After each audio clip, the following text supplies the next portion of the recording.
Out. Excellent. Okay. So settle down on your lift. Take out the buttock flesh, roll the shoulders back, extend the arms down and lift the sides of the trunk.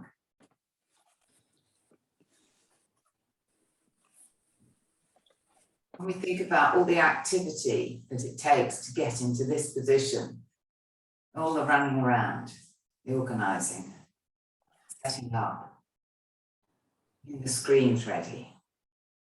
This is a really important moment just to settle the brain and the body.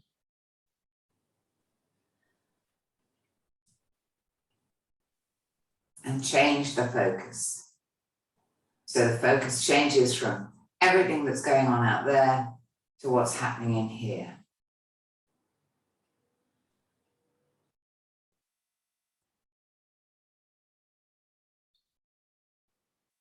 And then bring your palms together. Close your eyes. Release the skin of the face. Relax the bottom jaw away from the top jaw. Take the tongue into the lower palate. And inhale, exhale. Normally, soft, slow, smooth.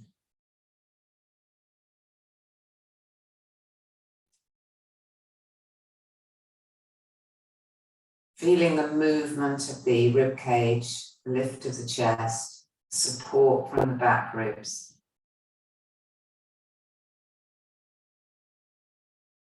And then on an exhalation, bow your head down.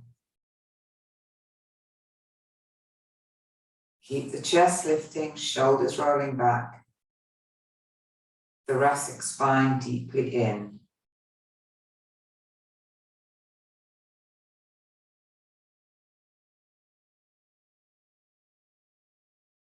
Release your hands onto your thighs, open your eyes, lift your head, and extend your legs forward.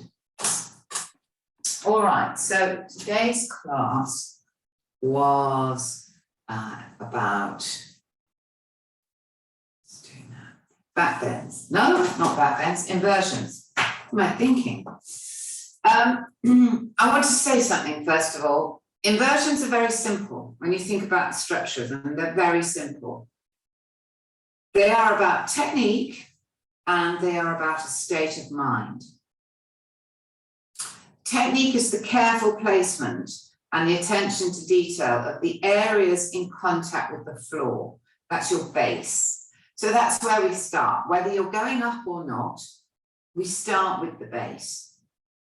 And it's about a state of mind. Quietness and a steady gaze, because after all, it's a balance, isn't it? And we use that focusing on a single spot in order to quieten the brain to allow us to balance more effectively. So those two things, technique, state of mind. Let's start with warming up the spine. So sit in Swastikasana with the right shin in front. Lift the chest, raise the arms up. We need to see how we are today. The shoulders feel stiff. Release the shoulders down, stretch the arms up. Now, if you have trouble straightening the arms, take them wider. Because you'll find here, you can straighten the arms, and as you bring them up, bring them up, bring them up, you'll find this is perhaps the point at which the shoulders stiffen and the arms start to bend. So work at your maximum at the moment, but keep the shoulders down, chest lifting, back ribs in as you try and bring the arms closer. Stretch through the elbows. Yes, lift the abdomen up. Now turn to the right. Bring your left hand onto your right knee. If you need a grip behind you, take that. Inhale, exhale, and turn. And then come back to the center. It needs to be really active, super active. We need, imagine you're on your head now. You need everything working, don't you? You can't have any bits dangling or not doing their part. And that's the way it needs to be in every pose. So stretch through the arms, Squeeze in the outer upper arms, open the inner elbows, turn to the left. Right hand on left knee, left hand behind, lift the chest. Inhale as you exhale, turn. And then don't hold your breath, just inhale, exhale normally. Come back to the center, change the cross of your legs. So we need to be dynamic. The technique for inversions is very dynamic. Except actually in Shavangasana. Lift, straighten the arms, outer upper arms in, inner forearms stretching. Yes, turn to the right. See if you can draw the right ribs back round and the left ribs forwards. And come back to the center. Last one. Inhale, lift. Exhale, turn. Inhale, lift, exhale, turn. And then breathe normally. And then come back to the center and stretch your legs forwards. Let's start with standing, because you can do a lot of your inversion practice from Tadasana. Who knew? Okay. So this is the kind of preparation work you need to be mindful of when you're working towards inversions. Bring your feet together, inner feet together, unless you've got a back problem, in which case have your feet hip width. Bring your inner feet together, lift your toes, spread them out, put them down. Now grip the outer legs towards the inner legs. So you need to feel as if you've got one leg. Can you make the legs join? Ankle, calf, inner knee, inner thigh. Take it right the way up to the tops of your thighs. You feel that effect? It's a very strong effect. And that's the effect you need to conjure when you're balancing. The legs need to be firm, they need to be steady. Inhale, raise the arms up. We've done this lots. Shoulders down. Now, keeping the legs firm, come forwards into a forward bend. See how far you can go, keeping the back flat, and then bring your hands to wherever you can reach. You can use bricks, you can use a chair. Move the back ribs in, look forwards, bring your hands onto your hips and come up to standing. Let's do that once more. Feet and legs together. Grip the outer legs towards the inner legs and bring the inner legs to touch. Arms up. Bricks or chair if you need them. Come forwards, keeping the back flat, flat, flat, flat, flat. Take the hands down, look forwards, grip the hips. And then if you can, extend your arms forwards and come back up, or put your hands on your hips and come back up. Once more. So hands on hips or hands forwards. Grip, inhale, arms up, come forwards, hands down, look forwards, grip the hips up and back, legs outer to inner, shoot the arms forwards and come up, bring the arms down and rest. Okay. Key pose for all inversions except Shavangasana, which is in a world of its own, shoulder stand, but it's dog pose. So step forward, bring your hands down, take your feet back and bring your hips forward so the weight of your body is over the palms of your hands. Spread your fingers well, lift your hips up. So lift your buttock bones up and pull them back in order to move into the pose, the classic shape. Lift the front thighs. Do you remember that grip? Now bring your feet together. Bear in mind that grip. Can you bring your legs towards each other? If you've got a back issue, keep your feet apart. Can you raise your right leg up? Bring it down. Can you raise your left leg up? Bring it down. Right leg once more. Grip through the elbows. Now, this is a kind of a little test I'm giving you now for yourself. Left leg up. And then walk forwards towards your hands and come up. If you found your arms were collapsing then, and you found that tough, then take a strap, have it just over your elbow bones, so that your arms are parallel, your hands are parallel to your shoulders. What you don't want is a strap that's so tight it's pulling your arms in, or so loose your arms are spreading out wide. And then step forward, put your hands down, walk back, spread your hands so that the strap takes the weight of the elbows, bring the feet together, and then try that once more. Right leg up, left leg up, swing. Swing, keep the hips level and swing the legs up and down 3 or 4 times. And then walk forwards and come back up to standing. So those are things you can practice. I'm going to whiz through this, and you may want to stop the video and practice them, or watch it several times and work on the key areas that are important for you. So those of you who are experienced at inversions now, you might want to have a crack at Pincha Mayurasana. Yes, I know. And that is the elbow balance. And what I recommend for that is to fold your blanket in half, blanket mat in half, because you need a little bit of softness for your elbow. Take your brick to the wall. Here's your strap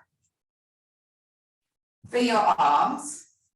And then the key thing about this brick is that you just put your thumb into the brick. Not the whole hand, just the thumb. You push into the brick, take the elbows down, stretch back to engage the shoulder blades, walk in a little bit, and then kick yourself up. Now, I'm going to show a different method. For those of you that have trouble with that, you can link your fingers like this and bring your elbows down, and you can rest your head on the top of your hands and go up.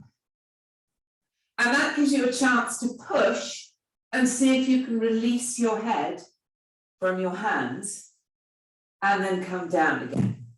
All right, couple of things for the more experienced to try. For the rest of you, hand preparation for Shirshasana. Now, I want you all, this is going to be a bit cerebral, you have to think about this. I want you all to link your fingers, just where you are, link your fingers really well. Take your rings off. That's always critical in headstands. Don't have any rings on, because it hurts when you get up there. And all you can think about is the pain in your hands. So you're going to link your fingers. Notice if you stretch your index fingers straight, which index finger is on top? That is your normal link. So I'm looking at my hands, and my right finger is always on top. Now swap so that your left index finger is on top. Or the other one, anyway. So that's my left. Now, open out your palms and look inside them and see if you can see that sort of cogs. Can you see, like, I can see bits of my finger, yeah? What I want to see is a straight line. You need to link so well that you can't see what looks like the cogs of a wheel, you know, a gear settings. The reason for that is your bones, your shape of your bones. They're the finger bones, that last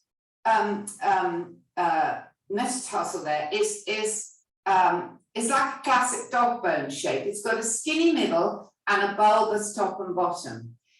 If you link skinny middle with skinny middle, try it now, do this while I'm talking, stretch all your fingers straight And then put the tips of your fingers onto the back of the opposite hand.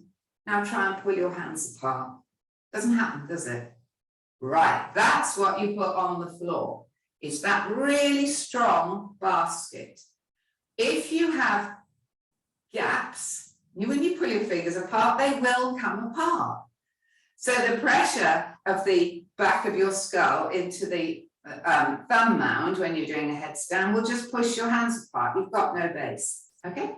Now, bring your linked fingers so that the mounds of your thumb, that's the mound of Venus here at the base of your thumb on your palm, bring that hand up so that they're touching the bulbous part of your skull at the back. You'll have to either use a mirror or get someone to help you with this, but bring your elbows in so you can just see each elbow with each eye and lift your chest up. Now that is headstand, is it not? Legs gripping, tailbone forwards, and your forearms, if they're parallel to the ceiling, you need to lift your elbows up. If your forearms are parallel to the ceiling, it's as if you're standing on the floor. Who said you couldn't do headstand? Because that is headstand. And what you might find, if you hold that for a long period of time, is you begin to feel the effects of that in your arms, your shoulders, your upper back, and it's really good practice. So change the link of your fingers then, mound of thumb into the back of the skull so that your little finger is the same height as the crown of your head. Bring your elbows in and lift them up slightly. Move the back ribs in. Now, can you roll your biceps backwards towards your ears? Feel the strength of that. That is your base for Shirshasana. All right, for those of you that want to practice that now, you can stop the tape or follow on with this practice for those people that don't do headstand yet. Okay, all of you, fold your mat in half or in four, put a blanket down if you've got sensitive skin. You're not necessarily going up, but if you are reasonably confident, what you can do is what we've just done, but take your knuckles to the wall. That's a good place to start. Some of you prefer to curl up, to roll up into the pose. And some of you are just going to do this in the middle of the room. You're going to link your fingers like we said, bring your elbows down and look at your hands and your arms. Now, if the elbows are wider than the shoulders, when you put your head down, the pressure will be outwards. You bring your elbows in line with your shoulders. You look at the space between your hands. You press your forearms down, press into your feet and lift your hips up. You have not got your head down. This is preparation. Remember, it's almost the same as I showed you for Pinchamayurasana, where you go up with your head on your hands. Now press into your forearms and push yourself back, but then walk in a little bit. Push yourself back, walk in a little bit. Grip the hips and lift them up. And then come down. Do you know the preparation and the practice for headstands are always worse than actually going up? If you do this enough in a class, in the end, you'll say to yourself, oh, for God's sake, just let us go up. Try that once more. Arms down, hands down, elbows in line with shoulders, tuck your toes, press your forearms, lift your hips. Keep walking in, and then if you feel it's so inclined, take the crown of your head to the floor and you'll feel the bulbous part of the back of the skull pressing into the thumb mounds. And then you can try that leg action that we just did in dog pose. Lifting a leg, one leg and then the other. And then come down and stretch back. And then you can stop the tape if you're ready to and practice that a little bit. But I'm going to move on now and I'm going to say a couple of things about that. So just have a look at this when you're ready. when I go from here and I lift, there's two things that are critical. If I put my head down and try and go up from here with my legs far back, I'll never get there. You have to, the measure for me as a teacher, when I know someone is ready, is that when they walk in, number one, they can get their toes onto the edge of a double folded mat. And number two, their spine hasn't collapsed against the wall. Those are the two things. If as you walk in, you find your spine is collapsing, you need to work more on your arms to keep your back in. And all of your other poses will help with that action. Never think that there's one pose that you've got to just practice and practice and practice. If you practice all the other poses around it, you'll find that pose will improve. I promise you. It's one of the miracles of yoga. Okay, so that's headstand. Things to practice there. It's brace, brace with headstand. Now, Shavasana, shoulder stand. This is one of the most important inversions, and it's what we teach first. In all cases, this is the first inversion to master, because it's this that will create the strength that's required in the neck and the shoulder girdle, okay? And even if you don't do inversions and you've got absolutely, mechanical reasons for that, there are options to get the same effect in the body, the same fabulous effect on your endocrine system, which is what Shavasana works upon. It quiets the brain and it balances the endocrine system. And you can see that from the shape of it, where you've got the neck in Jalandhara, throat in Jalandhara Bandha. So shoulder stand upside down would look like that. Now, the interesting thing about this is nobody can get the back of their head as low as their shoulders. It's not physically possible. And yet all the time we see people trying to do that by doing it on the floor without any support. We always use a support for the shoulders. Otherwise, you're just storing yourself up for trouble. Now, those of you that know shoulder stand, you can go ahead. But for those of you that don't, or have reasons why you can't do it, I'm going to show you some options that are very, very safe for necks and give you all of the benefits without any of the discomfort. And one of them would be as simple as this. You would take a folded blanket, fold it in lengthways, sit down on the floor, put the shoulders on the blanket, legs up on the chair, and then you can press your feet into the chair and roll up and down. Now, I promise you, there is no pressure on the neck at all.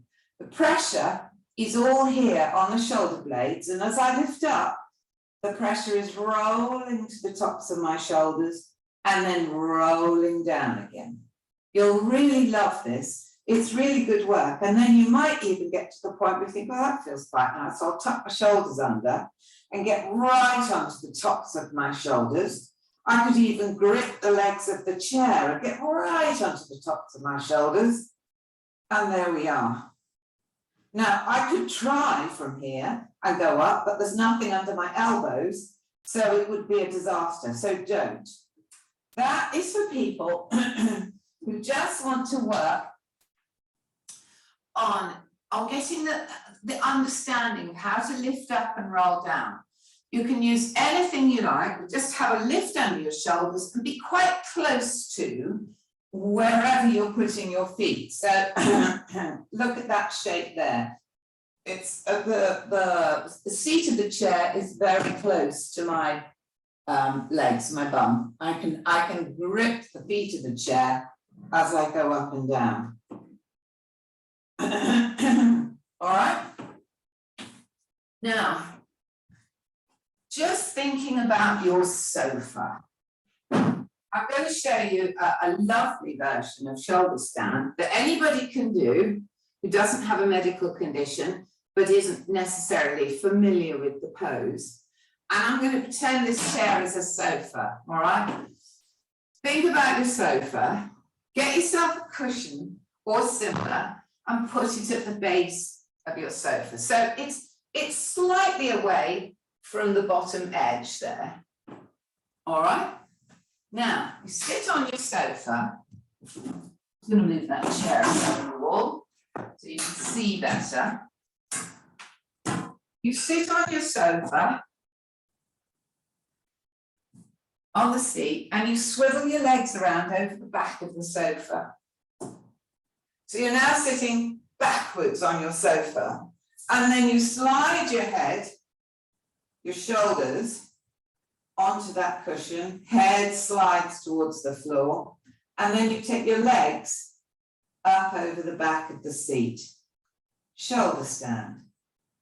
There's no pressure, there's no arm work needed. You're upside down perfectly in a very good shoulder stand shape. And you can stay here for as long as you like. You can even bring your legs to the vertical, lift your chest. And if you're really flexible, you can have a chair beyond to take your toes onto for halasana. Or you can go to the floor. And then you can go up to near lumbar if you like and balance. And then you can come back onto the sofa and take your legs over the back. And relax. Now, when you come down, the best way to do it is release your shoulders and slide all the way onto the floor. And then you sort of creep yourself back. And you've got your hips on the support, your cushion or your bolster. You've got your legs on the seat of the sofa. And that feels hugely comfortable after your Shavangasana. Resting after Shavangasana, you lie with your head and your shoulders on the same level. See, on the floor, or completely on the lift, whatever. But head and shoulders on the same level. And then when you're ready to, you roll over and you come up to sitting. So practice that. Now, for those of you that do no shoulder stand, no inversions whatsoever, what's the next best thing? Setu Bandha. Look at the shape of the pose. Let's get rid of the chair. I'm going to show that in one final action. So you're going to take 1, 2, 3, 4 blocks, whatever you like. Take some blocks, something firm. And let's start with 1. Imagine that you're trying to work your way into this, or it's never going to be possible. You can have your folded blanket to go under your shoulder blades. Remember I said the back of the head is deeper than the shoulders, so we need to allow for that by raising the shoulders away from the floor slightly so the back of the head can go back and your throat is quiet. Then you take a block and you put it across the mat under your bum, under your sacrum. Can you see we're beginning to raise the hips up and the head and shoulders are in the same position as they were before. Take another block. You can go up to 4 blocks for Setu Bandha. So all the time I'm lifting my hips up, but keeping my head and shoulders on the floor. See, the shape of the chest is very similar to the shape I showed on the chair. And then you can have your feet bent, legs bent. You can have your legs extended. If you get any twinges in the lower back, stay with legs bent. Keep the knees rolling, thighs rolling in, knees, they're towards each other. You're not trying to make them join. And this is a delightful way to end your practice before Shavasana, because it's so empowering for the chest and it opens the very tops of the lungs, which tend to stay very still. So you can stay in this pose for 5 minutes. When you come down, take 1 or 2 blocks out and then roll your tailbone towards your heels. And remember what I said about resting afterwards on one even surface. You take the blanket out and lie with the back flat. And then if all of that is impossible for you, here's one last option. And you can go into this pose now. So you take a chair, you need nothing else. You might want a block depending on your height. Take your legs over the chair and have your thighs at an angle. Have the backs of your knees against this edge of the seat. And if you're not very tall and that feels as though you're hanging, you can put a block there to raise your hips up slightly.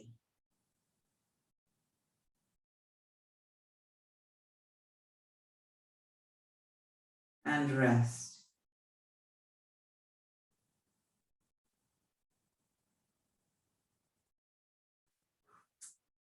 And again, when you come out, bend your knees over your chest, roll over onto your right hand side and come up to sitting.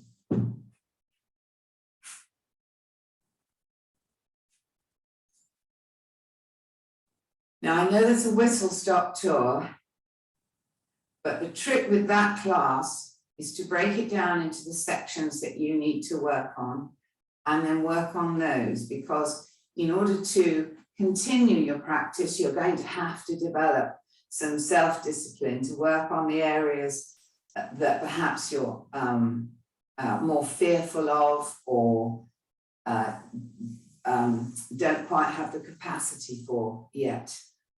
So good luck with all that, and thanks for joining me.